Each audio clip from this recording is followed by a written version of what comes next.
I didn't expect anything strange when I checked into the hotel. It was late, raining hard, and I was exhausted from driving for hours without stopping. All I wanted was a bed, a shower, and one night of sleep before continuing my trip. The building looked ordinary from the outside, maybe a little older than most places, but nothing that raised alarms. The sign flickered once as I pulled into the parking lot, then stayed dark, like it had decided not to waste energy on me. I remember thinking the place felt forgotten, like the world had moved on and left it behind. Inside, the lobby was quiet in a way that felt unnatural. There was no music, no televisión, no distant voices, just the low hum of fluorescent lights overhead. The air smelled like old carpet and cleaning chemicals layered on top of something sour. The front desk clerk sat completely still when I approached. He didn't look up at first, and for a moment I wondered if he was even real. When he finally raised his eyes, they looked tired, like he hadn't slept in a long time. He slid the key across the counter without saying much. His fingers brushed mine for half a second, and they were ice cold. I almost pulled my hand back, but I told myself it was just the air conditioning. Room 317 was at the end of the hallway. The walk felt longer than it should have, like the carpet stretched under my feet with every step. The lights above buzzed softly, flickering just enough to keep my nerves alert. When I unlocked the door, the room felt heavy. Not dark, not cold, just heavy, like the air itself had weight. I stood there for a moment before stepping inside, listening for something I couldn't name. The room looked normal. Beige walls, stiff bed, small desk, and a digital clock glowing red on the nightstand. If someone had shown me a picture of it, I wouldn't have thought twice. I tossed my bag onto the chair and checked my phone. No signal. But that didn't surprise me, given the location. I figured I'd sleep and be gone by morning. I showered, brushed my teeth, and collapsed onto the bed. The mattress felt firmer than expected. Almost Ono said. The room stayed quiet. Too quiet, but exhaustion pulled me under before my thoughts could spiral. I woke up suddenly, gasping like I'd been underwater. The silence hit me first. No rain, no wind, no electrical hum, nothing. I reached for my phone, but the screen was black. Then the digital clock flickered. The numbers vanished, reappeared, and settled on 12 o'clock.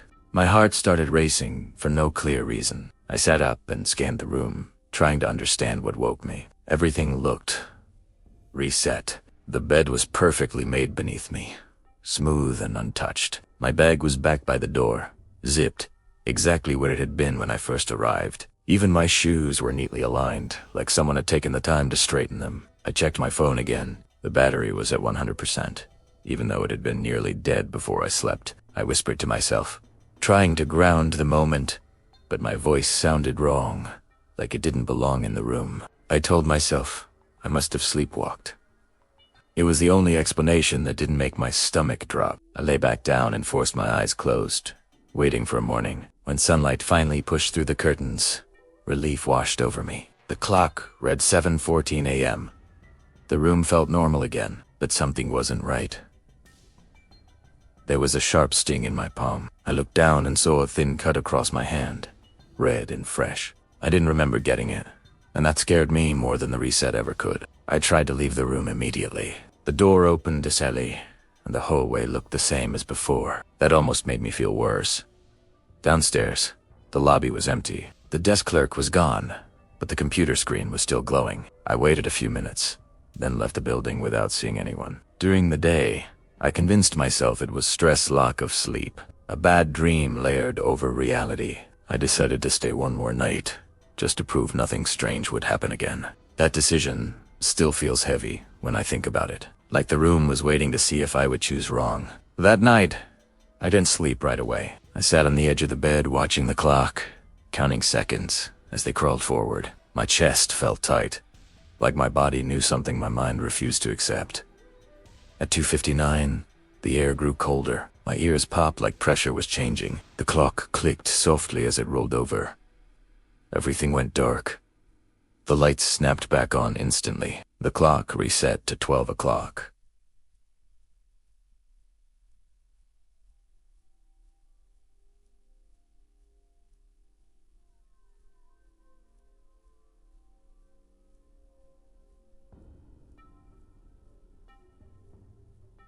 The room was perfect again. I stood up fast, my breath shallow and shaky. The chair I had moved earlier was back in its place. The curtain I had opened was closed. This wasn't a dream anymore. This was a pattern.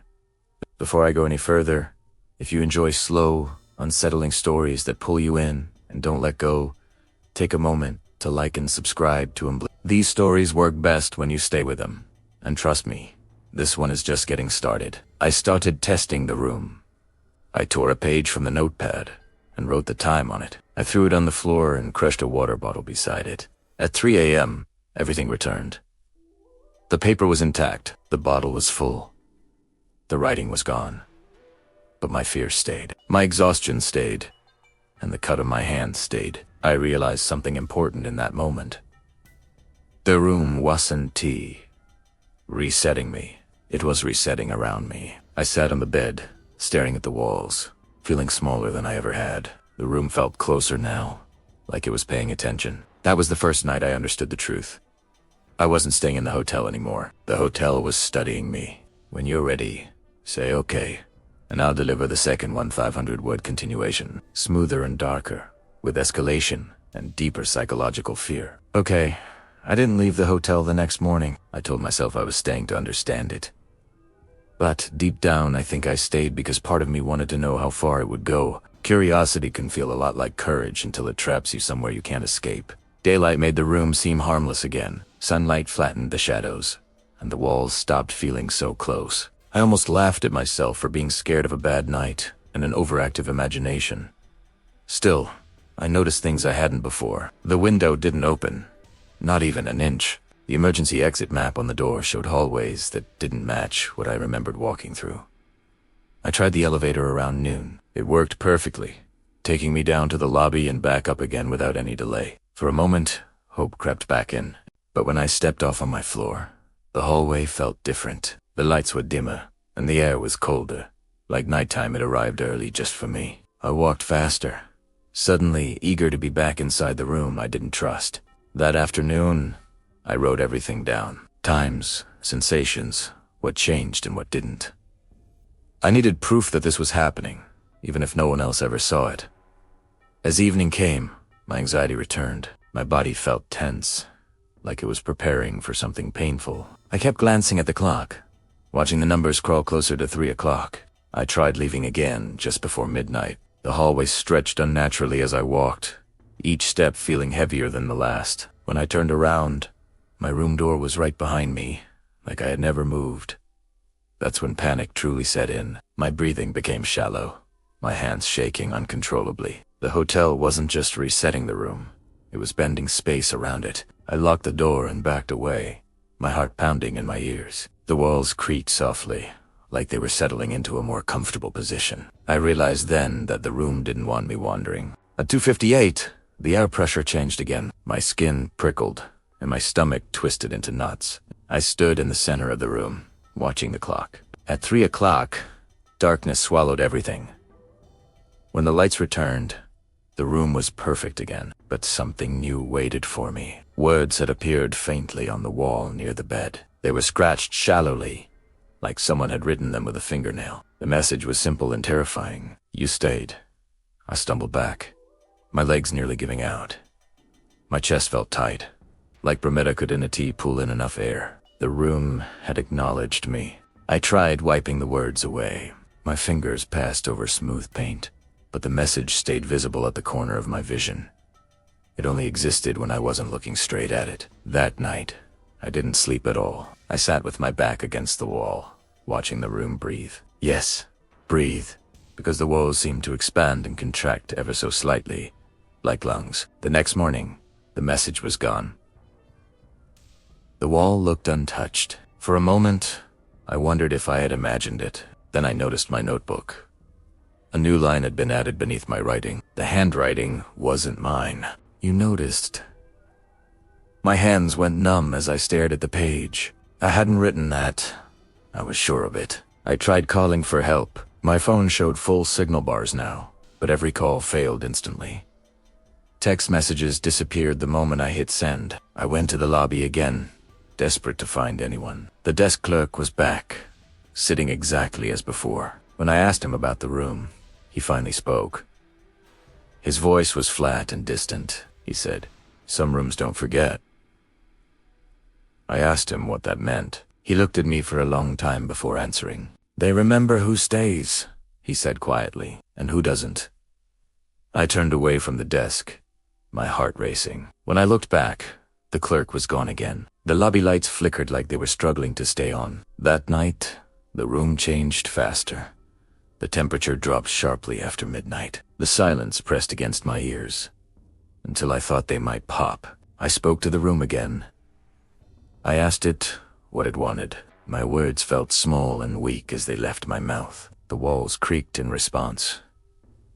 The lights dimmed slightly. The room didn't answer, but I knew I'd been heard. At 3 a.m., the reset came harder than before. The blackout lasted longer, and when the lights returned, I was on the bed, even though I hadn't lain down. The clock glowed brighter than usual. The numbers felt heavy, like they were sinking into my skull.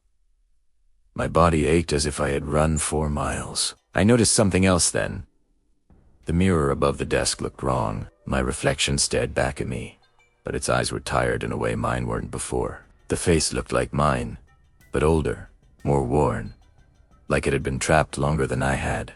I turned away quickly, my pulse hammering. When I looked back, the reflection was normal again. That didn't make me feel better.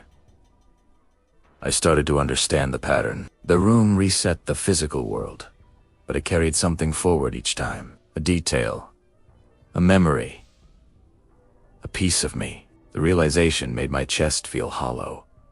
I wasn't just trapped in the room. I was being slowly absorbed by it.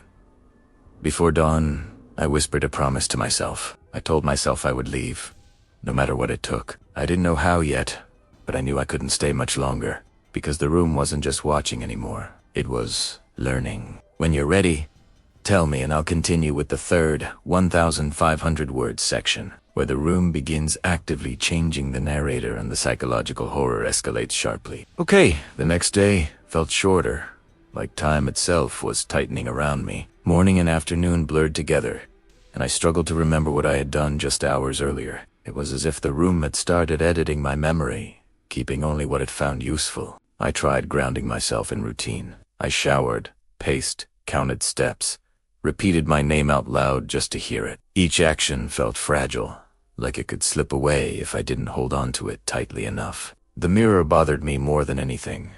Every time I passed it, I caught movement that didn't match mine, a delay.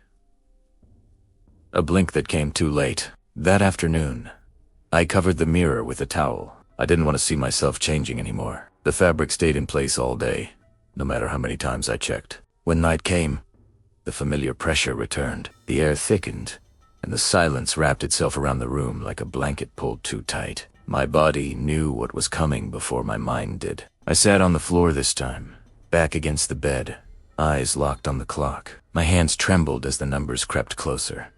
I whispered to myself that I was still real. At 3 a.m., the darkness hit harder than before. It felt physical, like something heavy slammed down on my chest. I couldn't breathe for a few seconds, and panic clawed up my throat. When the lights returned, the towel was gone. The mirror was uncovered.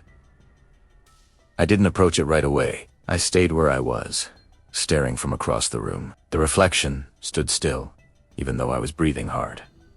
Slowly, it lifted its hand. I didn't. I scrambled backward, hitting the wall. My heart pounded so loud I thought it might break through my ribs. When I blinked, the reflection snapped back into sync. I spent the rest of the night awake, watching the mirror from the corner of my eye. The room creaked softly, like it was pleased with itself. Sleep never came. The next morning, my notebook was lighter. Several pages were missing. I didn't remember tearing them out. In their place was new writing, filling the margins and blank spaces. It described things I had never written down, thoughts I had only had in passing. It knew what scared me. It knew what I missed. It knew what I regretted. I tried leaving again. The hallway bent as soon as I stepped outside, curving gently like a long tunnel. The doors along the walls had no numbers anymore, just smooth wood with no handles. I ran back into the room, slamming the door shut behind me. My chest burned, and my legs felt weak. The room felt smaller than before. That night, I broke something on purpose. I grabbed the chair and smashed it against the wall until it cracked. The sound echoed sharply, then vanished like it had been swallowed. I wanted to see how far the room would go. I wanted to know if it could hurt me back. At 3 a.m., the reset came. The chair was whole again.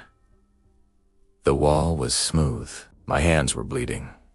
The cuts were deeper than before, and they didn't fade. The pain was sharp and real. The room had crossed a line. I screamed at it. I cursed it. I demanded answers. The room stayed silent, but the lights flickered gently, like a slow blink. That was when the whispers started. They weren't loud. They weren't clear. They sounded like memories being replayed through walls. Conversations I hadn't thought about in years. Voices of people I had lost. I covered my ears, but it didn't help.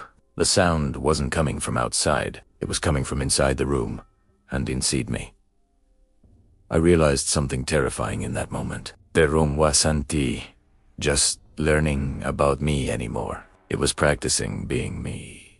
That night, the clock didn't reset all the way. It flickered between numbers, unable to settle. The room felt unstable, like it was struggling to hold itself together. I stood in the center, shaking, as the walls pulsed faintly. My reflection smiled when I wasn't looking at it directly. I could feel its attention on me. I spoke softly, my voice cracking. I asked the room what would happen if I stayed. The answer came without words. The air warmed suddenly. The pressure eased. The fear dulled. Comfort flooded in, false and dangerous. The room was offering something. Rest. Belonging. I stumbled back, fighting the feeling. I didn't want comfort from this place. I didn't want to become part of it, but part of me already had. That night, when the reset came, it didn't wake me.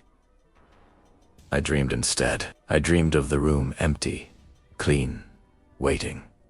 I dreamed of someone else opening the door, and I dreamed of myself standing in the mirror, watching them arrive. When I woke up, I didn't know how long I'd been asleep. The clock read to 59 and wouldn't move. The room was completely still. The door made a soft clicking sound behind me, and I knew, without turning around, that the room had finished learning. When you're ready, say the word, and I'll deliver the final 1,500-word continuation, where the reset stops, the truth is revealed, and the ending hits with maximum psychological impact. Okay, the door stood open, breathing softly like it had been waiting for permission. Beyond it, the hallway looked unfamiliar, stretched longer than it should be, lit by a dull glow that didn't seem to come from any visible source. I stayed where I was, because something deep inside me knew that once I stepped out, there would be no reset to pull me back. The clock still read 2:59. It hadn't moved, hadn't flickered, hadn't blinked. For the first time since I arrived, time felt afraid. I took one step toward the doorway and felt the room react behind me. The walls creaked low and slow, like a warning, or maybe like disappointment. It felt less like a threat and more like something realizing it was about to lose me. The hallway smelled old, not dusty, but used, like too many lives had passed through and never left. As I stepped fully outside, the door closed on its own with a quiet final sound. There was no slam, no drama, just acceptance. I walked forward slowly, my footsteps making no sound. The walls on either side shifted subtly as I passed, bending inward as if they were trying to listen. I could feel eyes on me, even though there were none. Memories began leaking into the hallway. Not flashes, but full moments, playing around me like projections. I saw myself as a child, sitting alone in a quiet room, waiting for someone who never came. I understood then what the hotel really was. It wasn't haunted by ghosts. It was haunted by people who stayed too long. Each room learned its guest. Each reset stripped away the outside world. When nothing was left but need and memory, the room stopped resetting. I reached what should have been the end of the hallway, but there was no door. Instead, there was a mirror standing upright, taller than any ID Sean Bayford. Its surface rippled slightly, like water holding its breath. I stepped closer and saw myself staring back, not the version from the room, not the tired reflection, but something cleaner, calmer, empty. It smiled. The reflection raised its hand. And this time my hand rose too. The movement felt natural, like I was finally sinking with something I'd been fighting. Fear drained away, replaced by a strange relief. I realized then that the room hadn't been trying to hurt me. It had been trying to keep me. It offered consistency, control, a place where nothing unexpected ever happened again. Behind me, the hallways stretched endlessly, filled with echoes of people who hadn't walked far enough. In front of me, the mirror promised stillness. No more resets. No more fear. Primera, hesitate. Then I remembered the cut on my hand, the pain that stayed real. The proof that I was still alive. I pulled my hand away. The reflection frowned. The mirror's surface cracked slightly, sending ripples through the hallway. The walls groaned, and the lights dimmed. I stepped back, shaking. The hallway trembled, and the mirror shattered silently, dissolving into nothing like mist burned away by light. The world lurched. I woke up, gasping on the bed. Sunlight poured through the window. The clock read 7:21 a.m. My phone buzzed with notifications. Full signal restored. I sat up slowly, afraid to move too fast, afraid to test reality. Everything looked normal. The room felt empty in the right way. I left immediately. The lobby was busy. The desk clerk smiled at me like he'd never seen me before. The doors opened without resistance. Outside, the sign was gone. Just an empty lot where the hotel should have been. No foundation, no road leading to it. I stood there for a long time, breathing in fresh air, trying to convince myself it was over. Weeks passed, then months. But sometimes, late at night, I wake up just before 3 a.m. My room feels too quiet. My reflection lingers a second too long. And I wonder if the room really let me go, or if it's just waiting for me to forget again. If this story stayed with you, let me know in the comments what you think really happened. Share it with someone who loves psychological horror. And subscribe to Unblinking for stories that don't fade when the lights turn on.